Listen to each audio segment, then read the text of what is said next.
प्रिय संस्कृत मित्राणि नमः संस्कृताय। मैं अंजलि त्रिपाठी आप सभी का अपने यूट्यूब चैनल संस्कृतम संवाद पे हार्दिक स्वागत और अभिनंदन करती हूँ।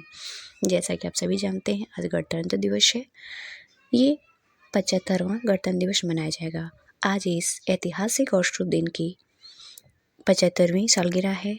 इस शुभ घड़ी पर मैं आप सभी को देश और विदेश में रहने वाले सभी भारतवासियों को हार्दिक बधाई देती हूँ।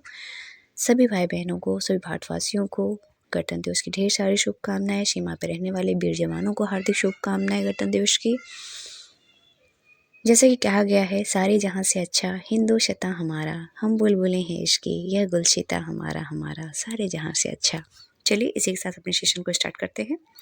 आज का पहला प्रश्न है हमारा, किरातार्जुनीयम में सर्ग हैं। किरातार्जुनीयम में कितने सर्ग हैं? 19, 18, 17 या फिर 16। यहाँ पे राइट आंसर जाएगा किरातार्जुनीयम में 18 सर्ग हैं। व्याख्या को देखते चलते हैं साथ ही। किरातार्जुनीयम में 18 सर्ग है, भारवी विरचित है। रघुवंश महाकाव्य में 19 सर्ग है, कालिदास विरचित है। कुमार संभोगम में 17 सर्ग है, कालिदास विरचित है। शिशुपाल वधम में 20 सर्ग है, माघ विरचित है। हर विजयम में 50 सर्ग है, रत्नाकर विरचित है। रावण वध भट्टी काव्य जो है 22 सर्ग है, भट्टी जी की रचना है। बुद्ध चरितम में 28 सर्ग है, अश्वघोष की रचना है। नैषधि चरितम 22 सर्ग, श्रीहर्ष की रचना है। जानकी हरणम में 20 से 25 सर्ग हैं, जो कुमारदास की रचना है। सुंदरानंदनम में 18 सर्ग हैं, अश्वघोष की रचना है। सर्ग होते हैं महाकाव्यों में। उपयुक्त विवरण से स्पष्ट है कि किरातार्जुनीयम महाकाव्य में 18 सर्ग हैं, जो भारवी की रचना है। अगला प्रश्न है 71, जिसमें पूछा गया है, अर्थगौरव के लिए प्रसिद्ध हैं। अर्थगौरव के लिए प्रसिद्ध हैं भारवी, सभी जानते हैं। उपमा कालिदासस्य भारवी अर्थगौरवम दंडिनः पदलालित्यम माघे शन्ति त्रयोगुणा। अर्थात कालिदास उपमा के लिए, भारवी अर्थगौरव के लिए, दंडी पदलालित्य के लिए एवं माघ उपमा, अर्थगौरव और पदलालित इन तीनों के लिए प्रसिद्ध हैं। बाणभट्ट के लिए प्रसिद्ध हैं बाणोच्छिष्टम, जगत सर्वम वाणी वाणो बभुव, कविता कामिनी कौतुक। स्पष्टीकरण, उपयुक्त वाक्य से स्पष्ट है कि अर्थगौरव के लिए भारवी प्रसिद्ध है। ऑप्शन ए राइट आंसर लगेगा। अगला प्रश्न देखते हैं, कृतिशम वचः दुर्लभम भवति। तो यहाँ पे हमारा राइट आंसर हो जाएगा हितम मनुहारी च वचः दुर्लभम। व्याख्या देखते हैं, उपयुक्त पंक्ति भारवी द्वारा विरचित किरातार्जुनीयम महाकाव्य के प्रथम सर्ग से उद्धृत है, जिसमें वनेचर दुर्योधन की राजव्यवस्था को जानकर वापस आकर युधिष्ठिर से कहता है, क्रियाशील युक्त नृपचार चक्षुषु न वंचनीया प्रभु अनुजीवी अतो अहर्षि छंतुम साधु साधुआ हितम मनोहरि च दुर्लभम बचा। किरातार्जुनीयम के प्रथम सर्ग की चौथी श्लोक की उक्ति है, कार्यों में नियुक्त किए गए अनुचरों के द्वारा गुप्तचर रूपी नेत्रों वाले स्वामी लोग ठगे नहीं जाने चाहिए।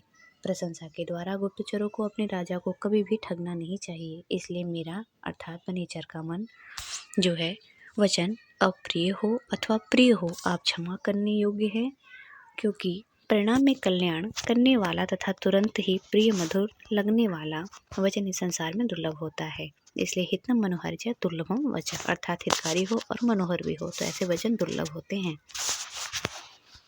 उपयुक्त विवेचन से स्पष्ट है कि हितकारी और मनोहारी वचन दुर्लभ होते हैं। ऑप्शन सी राइट आंसर लगेगा। अगला प्रश्न देखते हैं 73, जिसमें पूछा जा रहा है, किरातार्जुनीयम के प्रथम सर्ग में प्रयुक्त छंद है। तो यहाँ पे वंशज छंद है, राइट आंसर हो जाएगा शी। किरातार्जुनीयम महाकाव्य भारवी की रचना है, जिसमें 18 सर्ग हैं। किरातार्जुनीयम महाकाव्य की गणना बृहत्तई के अंतर्गत की जाती है। बृहत्तई के अंतर्गत महाकाव्य 3 हैं, जो किरातार्जुनीयम, शिशुपाल वधम, नैषधि चरितम है। किरातार्जुनीयम के प्रथम सर्ग में वंशज छंद का प्रयोग किया गया है। वंशज छंद का लक्षण है जतोतु वंशस्थ मुदिरितम जरौ। नैषधि चरितम और शिशुपाल वधम के प्रथम सर्ग में भी वंशज छंद का प्रयोग किया गया है। वाल्मीकि रामायण अनुष्टुप छंद में निबद्ध है। वाल्मीकि रामायण अनुष्टुप छंद में निबद्ध है। जगत छंदों का प्रयोग प्रायः वेदों में हुआ है। नैषधि चरितम के द्वितीय सर्ग में उपजाति छंद का प्रयोग हुआ है। अगला प्रश्न 74, जिसमें पूछा जा रहा है, किरातार्जुनीयम में अर्जुन भगवान शंकर से किस अस्त्र की प्राप्ति करता है। किरातार्जुनीयम में अर्जुन भगवान शंकर से किस अस्त्र की प्राप्ति करता है। तो राइट आंसर हो जाएगा पाशुपत अस्त्र की प्राप्ति करता है। 74 का राइट आंसर लगेगा ए।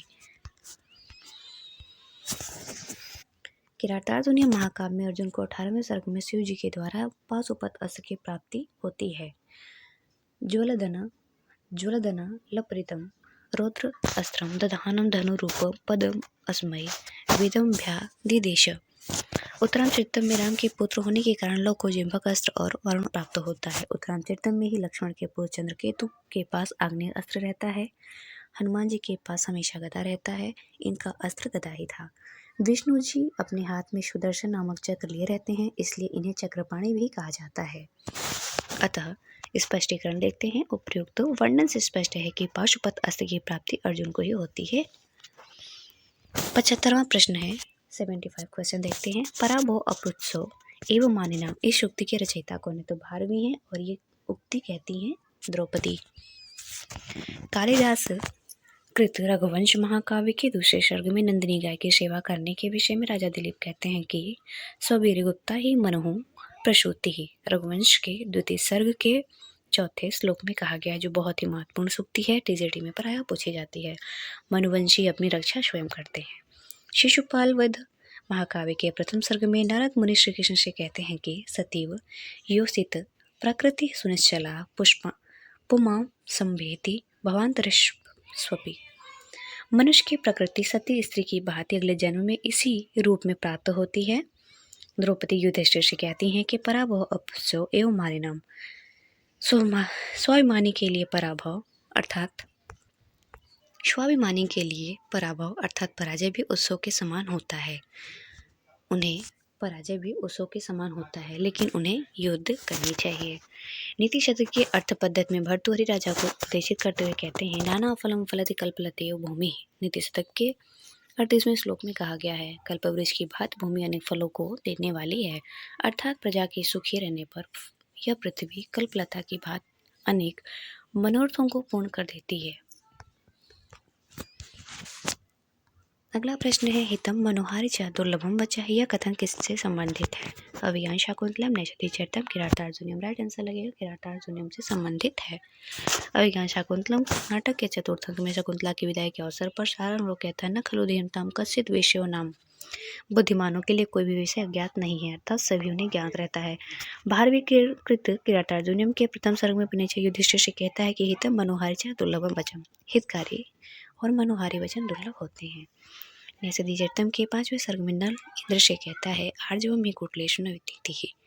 कुटिल अर्थात धूर्त व्यक्ति के प्रति सरल होना यह नीति नहीं है, अर्थात वो जैसा है उसके साथ वैसा ही व्यवहार करना चाहिए। उत्तर मेघ में यक्ष मेघ से कहता है, सूर्य पाए न खलु कमलम पुष्पति समभिख्यामः। मेघदूत के उत्तर मेघ में कहा गया है।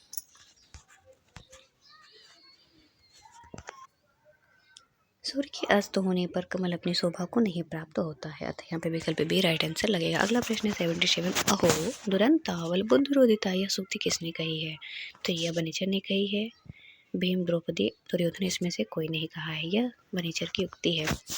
अहो दुरंतावल बुद्धिरोधिता, यह सूक्ति किरातार्जुनीयम के प्रथम सर्ग के 23वें श्लोक में वनिचर ने युधिष्ठिर को बताया है कि दुर्योधन अर्जुन एवं भीम के पराक्रम को स्मरण कर दुखी होता है, क्योंकि वह जानता है कि बलवानों से किया गया विरोध दुखांत होता है। उपयुक्त तीनों में से विकल्प में से कोई पात्र इस सूक्ति से संबंधित नहीं है, यहाँ पे विकल्प डी राइट आंसर होगा। अगला प्रश्न है, वरम विरोधोपि समम महात्म्य किस ग्रंथ से संबंधित है? यह किरातार्जुनीयम ग्रंथ से संबंधित है। ऑप्शन सी राइट आंसर हो जाएगा 78 का।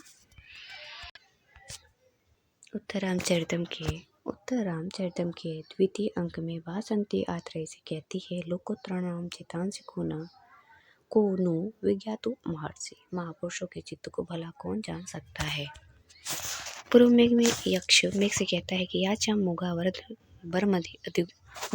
अधिगुणे नाद में लब्ध कामा। मेघदूत के श्लोक की उक्ति है, गुणवान व्यक्ति के विषय में याचना विफल होने पर भी कुछ अच्छा है, परंतु नीच व्यक्ति से की गई याचना सफल होने पर भी अच्छी नहीं होती है।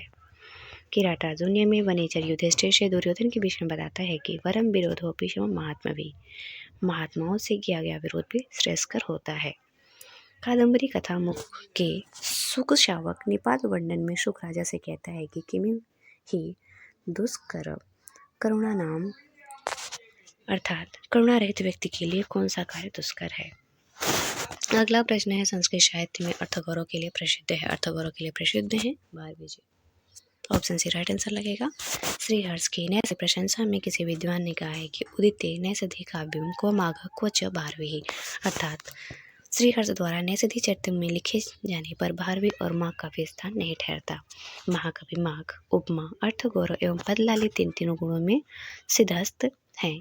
इन कवियों की प्रशंसा में उद्भट ने लिखा है उपमा कालिदास शिष्य भारवी अर्थ गौरवम दंडिना पदलालित्यम माँ के शांति त्रयोगुणा, अर्थात संस्कृत साहित्य में कालिदास उपमा के लिए प्रसिद्ध हैं, संस्कृत साहित्य में महाकवि भारवी अर्थ गौरव के लिए प्रसिद्ध हैं, संस्कृत साहित्य में महाकवि दंडी पदलालित्य के लिए प्रसिद्ध हैं, जबकि माघ ये तीनों गुणों के लिए प्रसिद्ध हैं। अगला प्रश्न है बृहत्तेय के अंतर्गत नहीं आती है। बृहत्तेय के अंतर्गत नहीं आती है रघुवंश महाकाव्य, किरातार्जुनीय, शिशुपाल वधम, नैषधि चरितम आते हैं। ऑप्शन सी राइट आंसर लगेगा।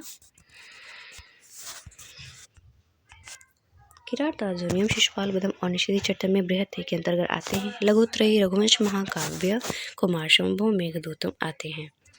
अगला प्रश्न है किरातार्जुनीय में करुणामति पश्य शब्द प्रयुक्त हुआ है, तो यह दुर्योधन के लिए प्रयुक्त हुआ है। 81 का राइट आंसर लगेगा शी। किरातार्जुनीयम दुर्योधन के लिए प्रयुक्त हुआ है, करुणामति पश्य युधिष्ठिर के लिए प्रयुक्त हुआ है युधिष्ठिर, अर्जुन के लिए प्रयुक्त हुआ है सव्यसाची, गुणाकेश धनंजय, दुर्योधन के लिए प्रयुक्त हुआ है करुणामति सुयोधन, भीम के लिए प्रयोग हुआ है वृकोदरा। तो ये रहे महत्वपूर्ण प्रश्नों की सीरीज। आता है आप सभी को वीडियो अच्छी लगेगी, मित्र तो शेयर करेंगे और जो नए मित्र जुड़े वो चैनल को अवश्य सब्सक्राइब करेंगे। मिलते हैं अगले सेशन में, तब तक के लिए धन्यवाद मित्रों। नमः संस्कृताय। फिर से आप सभी को गणतंत्र दिवस की ढेर ढेर सारी शुभकामनाएं।